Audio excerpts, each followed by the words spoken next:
दिल में हो तुम, आँख में तुम, बोलो तुम्हें कैसे चाहूं,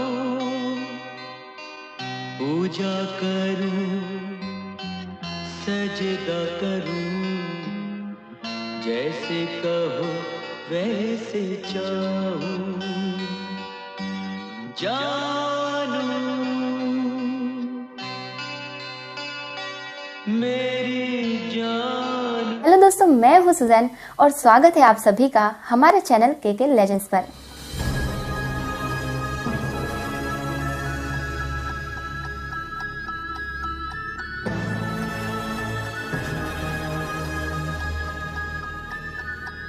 दोस्तों, आज मैं एक ऐसे एक्टर के बारे में बात करूंगी जिन्होंने अपनी जिंदगी में न तो कभी रुकना सीखा और ना ही हारना।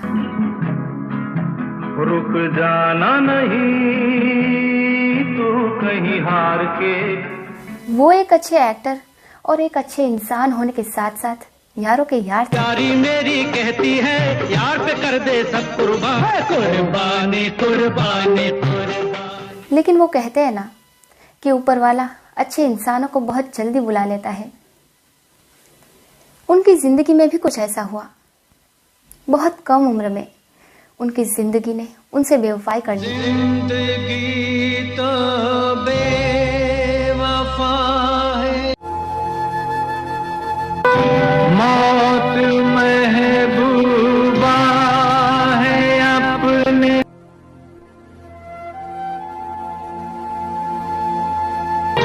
साथ लेकर जाएगी। तेरा दुश्मन बनकर आ गया तेरे आगे।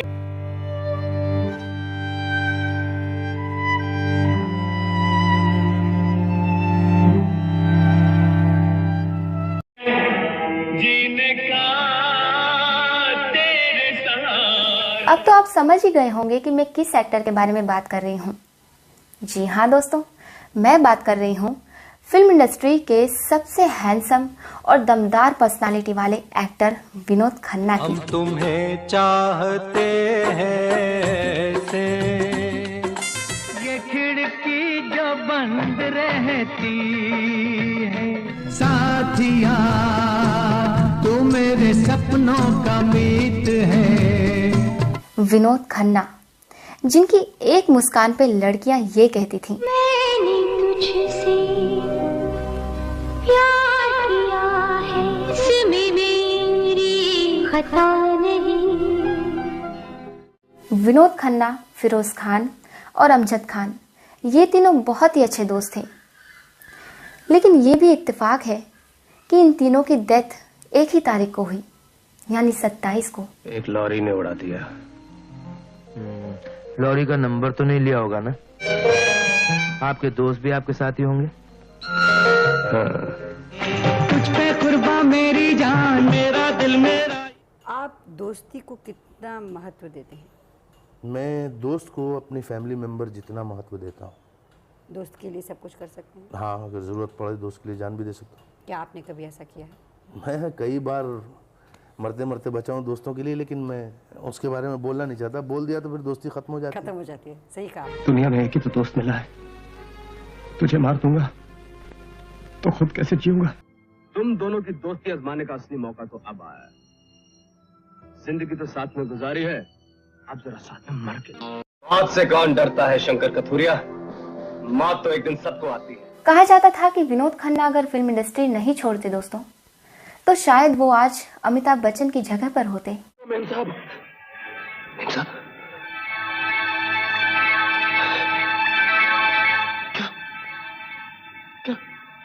काम नहीं तेरी मेम साहब? इतने से मैं घर से निकलूं तो मीठी मीठी मुस्कुराहट के साथ मुझे सी ऑफ करो। जब मैं लौटूं तो गरम गरम चाय की प्याली पेश करो। 2-4 भोले भाले शैतान बच्चों की मां बनो, उनकी देखभाल करो। कौन है बे तू? इंस्पेक्टर अर्जुन सिंह।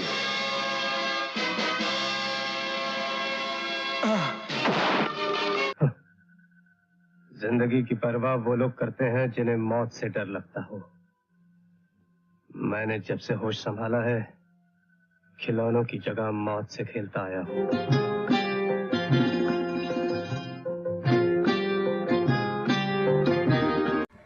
विनोद खन्ना का जन्म 6 अक्टूबर 1946 को पाकिस्तान के पेशावर में हुआ। जानता हूँ कौन हो तुम। बड़े बड़े लोगों तक पहुंच है तुम्हारी। उनके लिए आयाशी का सामान पहुंचाने वाले रॉयल पिंप हो। भड़वे हो तुम, भड़वे। उनके पिता का टेक्सटाइल, डाई और केमिकल का बिजनेस था। विनोद खन्ना 5 भाई बहनों में से एक थे।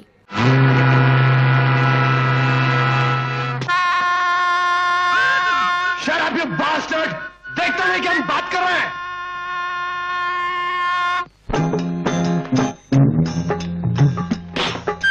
उनके एक भाई और 3 बहनें हैं।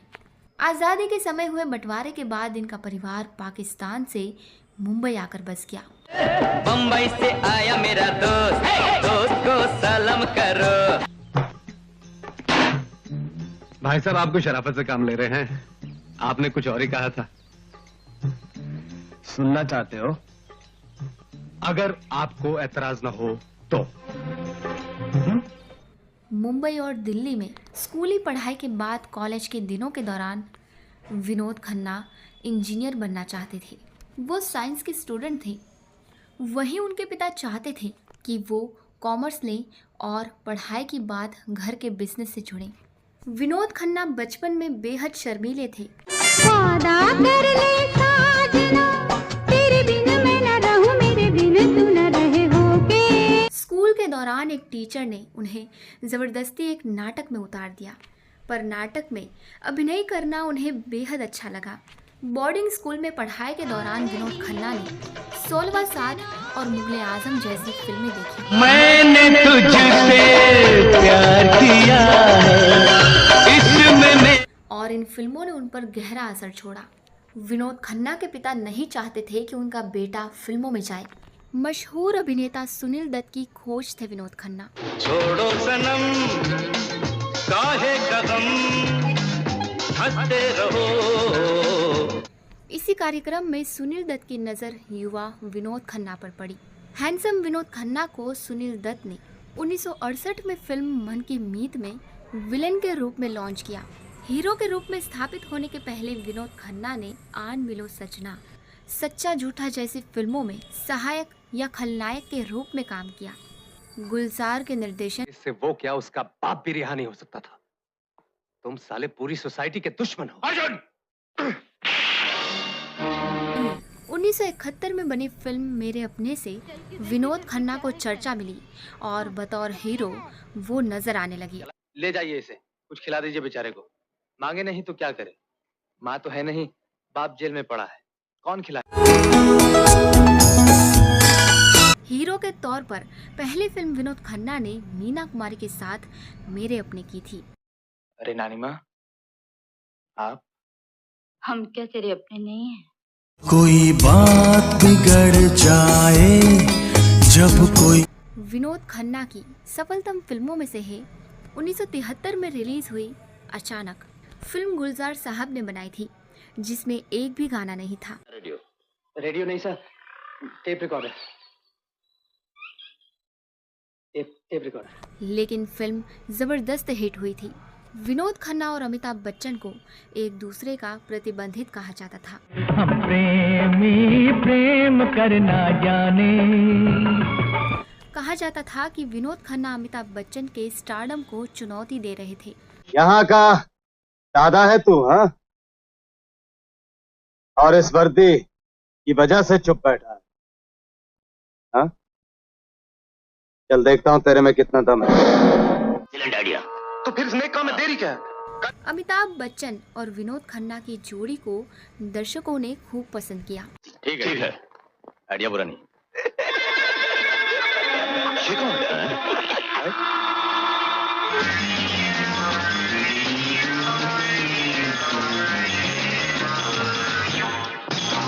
फिल्म हेरा फेरी, खून पसीना, अमर अकबर एंथनी, मुकद्दर का सिकंदर, ब्लॉकबस्टर साबित हुई। मल्टी स्टारर फिल्मों से विनोद खन्ना को कभी परहेज नहीं रहा और वो उस दौर के स्टार अमिताभ बच्चन, राजेश खन्ना और सुनील दत्त जैसे स्टार्स के साथ फिल्में करते रहे। सुनना है? नहीं, बस आज के लिए इतना ही काफी है। हाँ?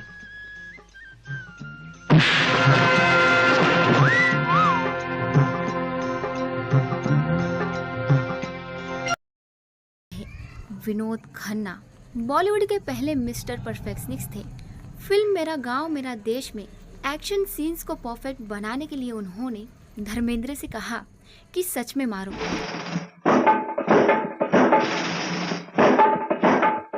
80 के दशक में इमरान खान दुनिया की बहुत बड़ी हस्ती थे। गोदरेज कंपनी ने सिंथॉल साबुन के पहले विज्ञापन के लिए इमरान खान को चुना था। परमेश्वर गोदरेज ने पारिवारिक दोस्त इमरान खान की जगह विनोद खन्ना को साइन किया। वो विज्ञापन शूट होने के अगले दिन ही विनोद खन्ना का विज्ञापन टीवी पर छा गया। कॉलेज के दिनों में विनोद खन्ना की कई गर्लफ्रेंड्स थी। कॉलेज में ही गीतांजलि से उनकी मुलाकात हुई थी, जो 1971 में शादी के रिश्ते में तेरे संग जीवन की डोर बंधी है। विनोद खन्ना और गीतांजलि का प्यार ऐसा था कि रविवार को विनोद खन्ना शूटिंग नहीं करते थे, लेकिन ओशो की संगम में उनका प्यार छूट गया। सन्यासी जीवन से लौटकर उन्होंने गीतांजलि को तलाक दे दिया। सफलता के शिखर पर रहते हुए 1982 में विनोद खन्ना ने अचानक एक ऐसा फैसला लिया कि फिल्म इंडस्ट्री में हड़कंप मच गया। विनोद खन्ना अपने आध्यात्मिक गुरु ओशो की शरण में चले गए और ग्लैमर की दुनिया को उन्होंने अलविदा कह दिया। ओशो के आश्रम में इस सुपरस्टार ने बर्तन धोने और माली का काम किया। विनोद खन्ना के अचानक ओशो के आश्रम में चले जाने के कारण उनकी पत्नी गीतांजलि नाराज हुई और दोनों के बीच तलाक हो गया। विनोद खन्ना और गीतांजलि के 2 बेटे अक्षय और राहुल खन्ना हैं। विनोद खन्ना ने ओशो के शरण में जाने के लिए मुंबई के तब के सेंट्रोल और आज के टुलिप स्टार होटल में बाकायदा प्रेस कॉन्फ्रेंस की थी। उस जमाने में प्रेस कॉन्फ्रेंस करना भी बहुत बड़ी बात होती थी। उस प्रेस कॉन्फ्रेंस में विनोद खन्ना की पत्नी गीतांजलि अपने दोनों बेटे अक्षय और राहुल खन्ना के साथ मौजूद थी। ओशो की शरण में जाने से पहले विनोद खन्ना ने इतना हिसाब किताब लगा लिया कि उनके पास पर्याप्त धन है। सन्यासी की धुन उन पर ऐसी सवार हुई कि उन्होंने अपनी मर्सिडीज कार भी बेच दी थी। करियर के पीक पर विनोद खन्ना ओशो के इतने बड़े भक्त बन गए थे कि वो मुंबई में 5 दिन काम करने के बाद शनिवार और रविवार को पुणे चले जाते थे, जहां ओशो का आश्रम था। प्रोड्यूसरों से भी कहते थे कि पुणे आकर शूटिंग कर लो। पुणे के ओशो आश्रम में विनोद खन्ना कई साल रहे। यहीं से वो ओशो के साथ अमेरिका चले गए और वहां रहने के दौरान उनके टॉयलेट से लेकर झूठी थाली तक साफ की। विनोद खन्ना को लोग कहते थे सेक्सी सन्यासी। विनोद खन्ना ओशो के साथ अमेरिका के ओरेगन में कम्युनिस्ट स्थापित करने के लिए गए थे। ओरेगन में विनोद खन्ना तकरीबन 4 साल तक रहे। पुणे के ओशो आश्रम में उन्हें औपचारिक तौर पर 31 दिसंबर 1975 को दीक्षा दिलाई गई। ओशो आश्रम में जुड़ने से पहले विनोद खन्ना की पहचान बॉलीवुड के सबसे सफल एक्टर्स में होती थी। ओशो से जुड़ने के बाद उन्होंने सैकड़ों जोड़ी सूट, कपड़े, जूते और बाकी लग्जरी सामान को लोगों में बांट दिया। इसके बाद वो पहले गेरुआ और बाद में आश्रम द्वारा निर्धारित मरून चोगा पहनने लगे। फिल्मों के प्रति प्यार विनोद खन्ना को फिर फिल्मों में खींच लाया और 1987 में उन्होंने इंसाफ फिल्म से वापसी की। 4-5 सालों तक नायक बनने के बाद विनोद खन्ना धीरे धीरे चरित्र भूमिकाओं की ओर मुड़ गए। सन्यासी से लौटने के बाद विनोद खन्ना न केवल हिट रहे बल्कि सबसे महंगे हीरो में थे। 1987 से 1994 तक वो दूसरे हाईएस्ट पेड एक्टर माने गए। अमेरिका से लौटने के बाद 1990 में विनोद खन्ना ने कविता से शादी कर ली। कविता और विनोद खन्ना का एक बेटा साक्षी और एक बेटी श्रद्धा है। 1999 में विनोद खन्ना को इंडस्ट्री में उनके योगदान के लिए film fair life time achievement award से नवाजा गया। फिल्मी करियर ढलान पर आया तो विनोद खन्ना 1997 में बीजेपी की राजनीति में चले गए। पंजाब के गुरदासपुर से लोकसभा चुनाव जीतने पर वाजपेयी सरकार में पहले पडेटर और फिर विदेश राज्य मंत्री बने। विनोद खन्ना 4 बार लोकसभा चुनाव जीते, लेकिन 2009 का चुनाव हारने के बाद लगा कि राजनीतिक करियर उनका खत्म हो जाएगा। लेकिन कमबैक के माहिर विनोद खन्ना मोदी लहर में फिर 2014 का चुनाव जीत गए। 2014 के लोकसभा चुनाव के वक्त विनोद खन्ना ने अपनी संपत्ति करीब 67 करोड़ बताई थी। 1.25 करोड़ की 7 कारें थी उनके पास। विनोद खन्ना ने टीवी शो मेरे अपने के लिए भी काम किया, जो स्मृति ईरानी के प्रोडक्शन हाउस में बनाया था। विनोद खन्ना का करियर 2 हिस्सों में बटा, एक 1973 से 1982 तक यानी सन्यासी से पहले तक, और दूसरा सन्यास के बाद 1987 से 1995 तक। 140 फिल्मों में से 101 फिल्मों में विनोद खन्ना अकेले हीरो थे। फिल्म अभिनेता शक्ति कपूर ने 1987 में कहा था कि अमिताभ बच्चन और विनोद खन्ना 2 भगवान की तरह हैं, जो 2 अलग अलग मंदिर में रहते हैं। विनोद खन्ना क्रिकेट के भी शौकीन थे। ये तस्वीर 70 के दशक की है। एक चैरिटी मैच में अमिताभ बच्चन और विनोद खन्ना एक साथ क्रिकेट खेलते नजर आते हैं। विनोद खन्ना के मरने के पिछले महीने की ये तस्वीर जब सामने आई तो लोग हैरान रह गए। किसी को यकीन नहीं हुआ कि ये उसी शख्स की तस्वीर है जो 70 और 80 के दशक का स्टार हुआ करता था। कैंसर की बीमारी ने विनोद खन्ना को पूरी तरह से बदल दिया था। बॉलीवुड में विनोद खन्ना एक बेहद मददगार इंसान के रूप में जाने जाते थे।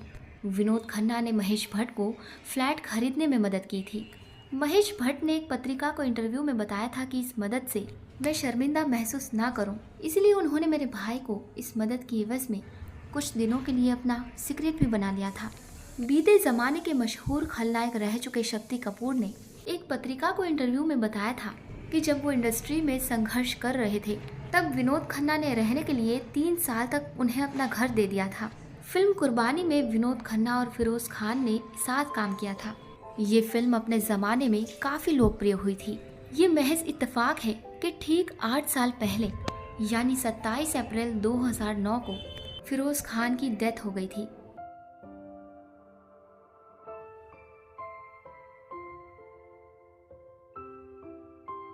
तेरा दिल बहुत दुखाया है। हाँ यार, दिल तो तूने वाकई दुखाया। ले अमर, मार दे मुझे जीने का कोई हक नहीं, कोई हक नहीं। दुनिया में एक ही तो दोस्त मिला है, तुझे मार दूंगा तो खुद कैसे जीऊंगा। अमर, वही जिंदगी, वही मरहले, वही कारवां, वही रास्ते। वही जिंदगी, वही मरहले, वही कारवां, वही रास्ते, मगर अपने अपने मकाम पर कभी तुम नहीं, कभी हम नहीं।